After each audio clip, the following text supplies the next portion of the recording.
ነይ በክረምት ነይ በብርዱ ሰው አይችልም በሆድ ዶክተር አብይ አህመድ ሀገራችን አድጋለች እያሉ በተደጋጋሚ ጊዜ ሲናገሩ የሚሰሙት ምናልባትም የእነዚህን ሰዎች ወራዊ ደመወዝ እየሰሙ መሆን አለበት የሚል የግል መላምታችንን እናስቀምጣለን። ቤት ባዳማ ከተማ ምሽት ለእግር ጉዞ የምትወጣው ቀድማ ኢቢኤስ ቴሌቪዥን ጣቢያ ውስጥ በወይዘሮ ሳራ ተፈርሞ እጅግ በጣም ከፍተኛ ብር የሚከፈላቸው የፕሮግራም አቅራቢዎች ከሚዘንብላቸው ጥቅማ ጥቅም ውጪ ያላቸውን ወራዊ ገቢ ሰንደን ይዘንላችሁ መጥተናል።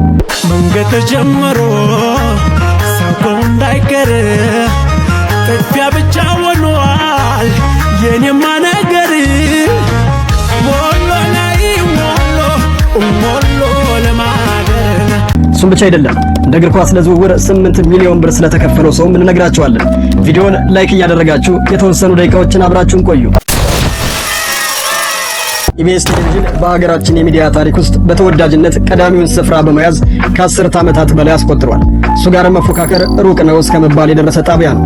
ታዲያ የተወዳጅነቱ ሚስጥር ምንድነው ብለን ከጠየቅን የመጀመሪያው መልስ የሚሆነው የያዛቸው የፕሮግራም አቅራቢዎች በቀላሉ የሰው ልብ ውስጥ የሚገቡ መሆናቸውና ለስራ ነጻነት መስጠቱ ተጠቃሽ ሲሆኑ፣ እነዚህ ሰራተኞች ደግሞ ለምን በዚህ ልክ ይሰራሉ ካልን የሚከፈላቸው ክፍያ ውድ መሆኑ ነው እንላችኋለን። ለዛሬው የተወሰኑትን በመዝናኛው ዓለም እየሰሩ ከፍተኛ የሚከፈላቸውን ዝርዝሮች እንመልከት። አምስተኛ እጸገነት ይልማ ነች። ውልደቷን በሞጆ ከተማ አድርጋ ትምህርቷንም በዛው ተከታትላ የመጣችው የግል ሕይወቷን እምብዛም ወደ አደባባይ ይዛ የማትወጣው ባለትዳርና የልጆች እናት መሆኗን ብቻ ትናገር እንጂ ባሌንትና ነው ልጆች ደግሞ በማለት ዝርዝር ውስጥ አትገባም። ኢቢኤስ ውስጥ ካሉ አቅራቢዎች መካከል አንጻራዊ መረጋጋት አላት። ብዙ አትፈጣጥንም። ነገሮችን በእርጋታ የምትይዝ ሰው ስትሆን ለስራዋ ትጠነቀቃለች። በኢትዮጵያ ቴሌቪዥን ስራዋን ጀመረች፣ ሬዲዮ ቀጠለች። ከዛም ኢቢኤስ ውስጥ በመምጣት ቅዳሜን ከሰዓት ተቀላቀለች። ስርዓት ባለው ንግግሯ፣ አለፍ ሲል ደግሞ ተጫዋችነቷ ሁሉም ጋር የምትግባባ መሆኗ ይነገርላታል። ታዲያስ አዲስ ላይ ተወዳጁ ሰይፉ ፋንታሁን ጋር ተጣምራለች። አሁንም በስራው ላይ ትገኛለች። በኢቢኤስ ቤት በሻይ ሰዓት ፕሮግራም የበለጠ ተወዳጅነትን ስታገኝ የጸጊ ሻይ እየተባለ የሚጠራ የራሷን ብራንድና ዝናን አትርፋለች። ጸገነት ኃይሉ በኢቢኤስ ውስጥ ካሉ ከፍተኛ ተከፋዮች ውስጥ በዝርዝር ስትገኝ ወራዊ የተጣራ 287,000 ብር ይከፈላታል። ይህ ሌሎች የሚሰጧትን ጥቅማ ጥቅሞች አያካትትም። አራተኛ ሉላ ገዙ። ቁመትሽ ሎጋ ነው ሰንደቅ ያሰቅላል እየተባለ የሚዜምላት እኔን ጨምሮ ተክለ ሰውነቷን በተለይ ደግሞ የኋላ ታሪኳን አጥብቀን የምንወድላት እኛ ብቻ ሳንሆን አብረዋት የሚሰሩ ከጀርባ እኔ ቀርጻለሁ በማለት ካሜራማኖች የሚሻሙባት ለሳቅም ለጨዋታም ለምባም ለሐዘንም ስስ ልብ ያላት ገዙ ይሙት እያለች የምትምለው ሉላ ገዙ ትውልዷ በይርጋለም ሆስፒታል ወርሃ ጥቅምት በቀን 19 ሲሆን እድገቷ ሻሸመኔ ሐዋሳ መዳረሻዋን አዲስ አበባ አድርጋለች። ገና በወጣት ዕድሜዋ ዝናን የቁንጅና ውድድር አሸናፊ በመሆን ተቆናጣለች። የዓለም አደባባይ ላይ እንደፈለገች ተምነሽንሻበታለች። የመጀመሪያ የአይን ፍቅር ውስጥ የወደቀችው የሃይስኩል ተማሪ በነበረችበት ጊዜ ሲሆን ልጁን በጣም ወድጄው ነበር ትለናለች። እንደ ጨዋታ ስታነሳም እንደምታዩኝ እኔ ረጅም ነኝ፣ የሚቀርቡልኝ የፍቅር ጥያቄዎች በሙሉ ከአጫጭር ወንዶች ነው በማለት አጫጭር ወንዶች ተውኝ ብላቸዋለች። ለትምህርት የተለየ ፍቅር ያላት ሉላ ኢንትራንስን ከፍተኛ ውጤት በማምጣት መቀሌ ዩኒቨርሲቲ በሳይኮሎጂ ብትመደብም ከአንድ ዓመት በላይ መቀጠልን አልመረጠችም። ተመልሳ በሞዴሊንግ ዓለምን ከተሽከረከረችና ገንዘብንም ዝናንም ከያዘች በኋላ ትምህርትን መማር አለብኝ በማለት በቀን መርሃ ግብር ዩኒቲ ዩኒቨርሲቲ በሶሺዮሎጂ በማታ መርሃ ግብር ደግሞ አዲስ አበባ ዩኒቨርሲቲ በጋዜጠኝነት እየተማረች በነበረበት ሰዓት የምትወደውን ሰው በማግኘቷ ተረጋጊ እየተባለች አይሆንም ብላ በችኮላ ትዳር ገባች። 2 ልጆችን መውለድ ብትችልም ትዳሯን ግን አላስቀጠለችም። በ2015 ማስተርሷን በአዲስ አበባ ዩኒቨርሲቲ ጨርሳለች። በኢቢኤስ ቤት እሑድን በኢቢኤስ ላይ ሁሉንም ፕሮግራሞች ትሰራለች። ስትስቅም ስታለቅስም ያምርባታል።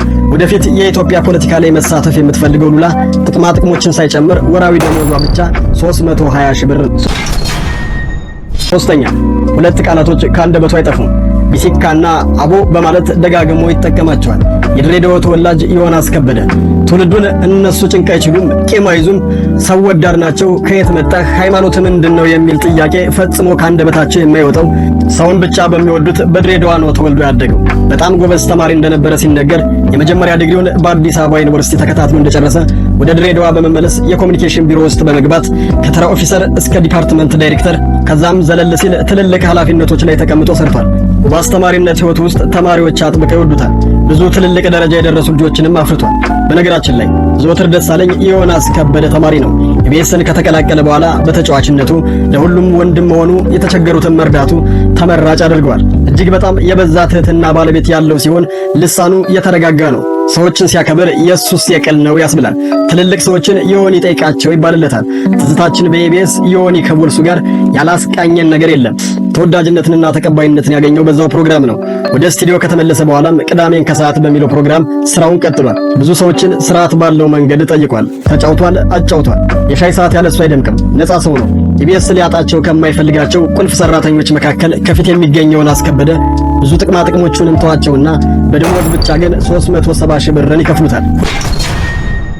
ሁለተኛ መቅደስ ደበሳይ ከኢቢኤስ ሰራተኞች ውስጥ በመወደድ ማንም ሰው አይፎካከራትም። ህዝብ በሙሉ ለሷ የተለየ ፍቅር አለው። በዚሁ በአዲስ አበባ ተወልዳ ያደገችው የቦረቀችው መቅደስ ደበሳይ ነገረ ስራዋ ሁሉ ለየት ያለና ለሚዲያ ቅርብ የሆነ ተፈጥሮን ተጎናጽፋለች። በአዲስ አበባ ዩኒቨርሲቲ የመጀመሪያ ዲግሪውን የያዘችው መቅደስ ደበሳይ አጋጣሚዎች ተመቻቹላትና ወደ ኢቢኤስ ዜና ክፍል በመግባት ሪፖርተር በመሆን ተቀጠረች። መቅዲ እጅግ በጣም ቁም ነገር የተሞሉ ቃለ መጠይቆችን አድርጋለች። በሳል አስተሳሰብ እንዳላትም በምታነሳቸው ሐሳቦች በቀላሉ መረዳት የሚቻል ሲሆን ይህን ነገሮችን የማደራጀት መረጃዎችን የመሰብሰብ በሳል ሐሳቦችን ማንሳት በደንብ የተማርኩት ሪፖርተር በነበርኩበት ሰዓት ነው ትላለች። ፍላጎቴን በማየት ኢቢኤስ ወደ መዝናኛው ዓለም አመጣኝ። ልምድ ካላቸው ዮናስ ከበደና አስፎ መሸሻ መሃል አስቀመጡኝ። ያኔ ለራሴ ቃል ገባሁ መቅደስ ሳትኖር ታጎድላለች የምባልላትና ባለመኖሬ ክፍተት መፍጠር የምችል ሰው መሆን አለብኝ ብዬ ቃል ገባሁ። ሌት ተቀን መስራት፣ መማር፣ ማንበብ ጀመርኩና አስፎና ዮኒ እያገዙኝ በርች እያሉኝ እዚህ ደረስኩ ትላለች። በኢቢኤስ ቤት መቅደስ ጆከር ነበረች። በሁሉም ፕሮግራሞች የምትካተት ያልሰራቸው አይነት ፕሮግራም የለም። ትወናዋን ሲመለከቱ ደግሞ ይችማ የፕሮግራም አቅራቢ ሳትሆን ተዋናይነት ችሏታል። ባላት አቅምና ጥረት ችሎታዋን ያስመሰከረች መቅደስ ደበሳይ 450 የኢትዮጵያ ብር ተከፋይ ነች። አንደኛ ሁሉም የሀገራችን የቴሌቪዥን ጣቢያዎች እሱን ማስኮብለል ዋናው ዓላማቸው ነው።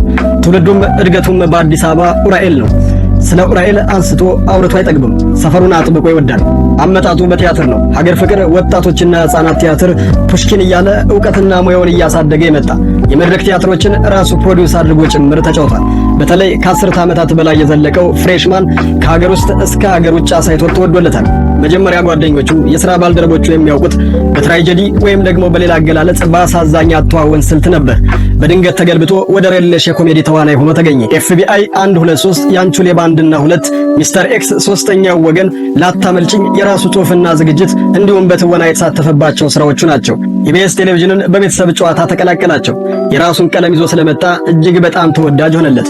በተለይ ከእንግዶች ጋር ያለው መስተጋብር፣ ፈጣን ምላሽ መስጠትና ቀልድን ለመፍጠር የማይቸገር ሰው መሆኑ ፕሮግራሙን ከላይ ሰቀለው። በአንድ ወቅት ከኢቢኤስ ለቆ ኮሜዲያን እሸቱ ሲረከበው ለእሸቱ ከፍተኛ ትግል ሆኖበት ነበር። ተቀባይነትም ለማግኘት ተቸግሮ እንደነበረ ሁላችንም የምናስታውሰው እውነት ነው። ነጻነት ወደ ናሁ ሲሄድ ከ8 ሚሊዮን ብር በላይ ወጥቶበት እንደነበረ ይነገራል። እሸቱ እንደተናገረው ነጻነትን መተካት ከባድ ነው፣ አይተካም ብሏል። ኢቢኤስ ተመልሶ ተቀላቅሎ ተመልካችን አስደስቷል። ትዳርና ልጆቹ አሜሪካ የሚኖሩ ሲሆን 6 ወር ኢትዮጵያ 6 ወር አሜሪካ ያሳልፋል። ቤተሰቦችን የማስተዳድረው ከዚህ ሰርቼ ነው ይላል። ኢትዮጵያ እየኖረ አሜሪካ ያሉ ቤተሰቦችን እስከ ማስተዳደር የሚያደርሰው ገቢው ኢቢኤስ የሚከፍለው 650 ሺህ ብር ብቻ እንዳልሆነ ግልጽ ነው። ሌሎችም የሚሰራቸው ስራዎች ተጨምረው እንጂ። ሆነም ቀረም ነጻነት ወርቅነህ ሌሎች ጥቅማ ጥቅሞቹ ሳይጨመር 650 ሺህ የኢትዮጵያ ብር በመከፈል ቀዳሚውን ስፍራ ያገኛል። እናንተ ማን ይገባዋል ወይም አይገባውም አሊያም የተሰማችሁን ስሜት አለፍ ሲል ደግሞ ከዚህ የተሻለ ይከፈለኛል የምትሉ ሰዎች ሐሳባችሁን በኮሜንት አስቀምጡልን። ቪዲዮውን ላይክ፣ ቻናሉን ሰብስክራይብ በማድረግ ቤተሰብ ይሁኑ።